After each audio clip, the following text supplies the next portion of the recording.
اعوذ باللہ من الشیطان الرجیم بسم اللہ الرحمن الرحیم السلام علیکم رحمۃ اللہ وبرکاتہ۔ آج ہم سورہ بقرہ کا ترجمہ تفسیر اور خلاصہ بیان کریں گے، جیسے کہ کل بھی ہم نے 2 صورتوں کا ترجمہ تفسیر اور خلاصہ بیان کرا تھا، جس میں ارشاد ربانی ہو رہا تھا کہ جب موسیٰ علیہ السلام کی قوم نے حضرت موسیٰ علیہ السلام سے کہا کہ جب تک ہم رب کو نہ دیکھ لیں، تمہارے رب کو، کہ واقعی انہوں نے تمہیں یہ کتاب دی ہے، ہم یقین نہیں مانیں گے، دکھاؤ ہم کو رب۔ تو پھر ایک بجلی نے ان کو پکڑ لیا بجلی کی کڑک نے، اور تم دیکھ رہے تھے۔ آگے ارشاد ربانی ہے ثم بعثناکم من بعد موتکم لعلکم تشکرون، پھر زندہ کر اٹھایا ہم نے تم کو تمہاری موت کے بعد، شاید کہ تم احسان مانو۔ اس آیت میں ارشاد ہو رہا ہے کہ پھر ہم نے تمہیں زندہ اٹھایا تمہاری موت کے بعد۔ بعض حضرات اس کی یہ بھی تعبیر کرتے ہیں کہ اس آیت سے کہ یہ موت نہیں تھی، یہ بے ہوش ہو گئے تھے مارے اس جو کڑک تھی بجلی کی، اس کی خوف سے یہ سب کے سب لوگ بے ہوش ہو کے گر گئے تھے۔ لیکن ایک مومن ہونے کی حیثیت سے اگر اللہ تعالیٰ نے فرمایا تمہاری موت کے بعد پھر زندہ کیا، تو ہمارا بھی یہی یقین ہونا چاہیے کہ جو اللہ نے فرمایا کہ تمہاری موت کے بعد ہم نے تم کو پھر زندہ کیا، تاکہ تم شکر گزاری کرو۔ کیونکہ حضرت موسیٰ علیہ السلام نے اللہ تعالیٰ سے عرض کیا کہ یا اللہ، بنی اسرائیل ویسے ہی بدگمان رہتے ہیں، اب وہ سمجھیں گے کہ میں نے ان کو لے جا کر کسی تدبیر سے ہلاک کر دیا، اور مجھ کو اس تہمت سے محفوظ فرما۔ پھر اللہ تعالیٰ نے اپنی رحمت سے ان کو پھر زندہ کر دیا، موسیٰ علیہ السلام، حضرت موسیٰ علیہ السلام کی دعا سے تم کو زندہ کر اٹھایا مر جانے کے بعد، اس توقع پر کہ تم احسان مانو۔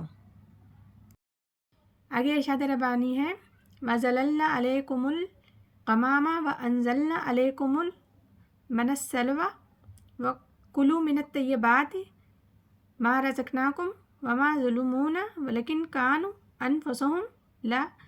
أَنفُسَهُمْ يَظْلِمُونَ۔ اور سایہ کیا ہم نے تم پر ابرار کا، اتارا تم پہ من السلویٰ، کھاؤ پاکیزہ چیزیں جو ہم نے تم کو دیں، اور انہوں نے ہمارا کچھ نقصان نہ کیا بلکہ اپنا ہی نقصان کیا۔ اس آیت میں ارشاد ہو رہا ہے کہ ہم نے تم پر ابرا یعنی کہ بادل کا سایہ کر دیا۔ اب 6 لاکھ کا قافلہ چل رہا تھا، کوئی سایہ نہیں تھا، تپش تھی دھوپ کی اور صحرا تھا۔ اللہ کا فضل ہوا، ایک سائے کی طرح ابرا ان کے ساتھ ساتھ چلتا رہا، جہاں جہاں وہ جاتے رہے وہ سایہ بن کر چلتا رہا، اور کھانے کو کچھ نہیں تھا۔ من السلویٰ نازل کیا ہم نے، من ایسا اتارا رات کو جیسے شبنم کے قطرے ہوتے ہیں، اور وہ ایسا ہوتا تھا اس میں شیرین بھی ہوتی تھی، یعنی کہ وہ چیز تھی جس کے اندر شیرین بھی شامل ہوتی تھی، اور وہ زمین پر آ کر رات کے ٹائم وہ زمین پر آ کر جم جاتا تھا، گویا کہ ایک دانہ بن جاتا تھا۔ یہ ان کا اناج ہو گیا۔ اور سلویٰ ایک خاص قسم کا پرندہ بٹیر کی شکل کا تھا، جو کہ بے پناہ بڑی تعداد میں ان کے بڑے بڑے جھنڈ آتے تھے شام کے وقت، اور وہ پرندے ان کے گرد اتر آتے تھے جہاں ان کا ڈیرا لگا ہوا تھا۔ رات کی تاریکی میں یہ لوگ آسانی سے ان کو پکڑتے تھے اور کھاتے تھے، یعنی کہ پوری غذا اللہ تعالیٰ نے ان کے لیے فراہم کر دی۔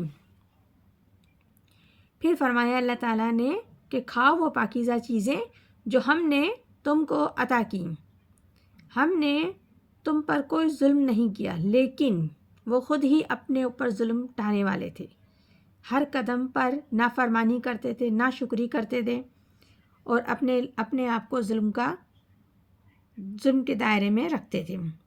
یہ سورہ بقرہ ہے، اب جس کا بھی ہم نے 2 صورتوں کا ترجمہ تفسیر خلاصہ بیان کیا۔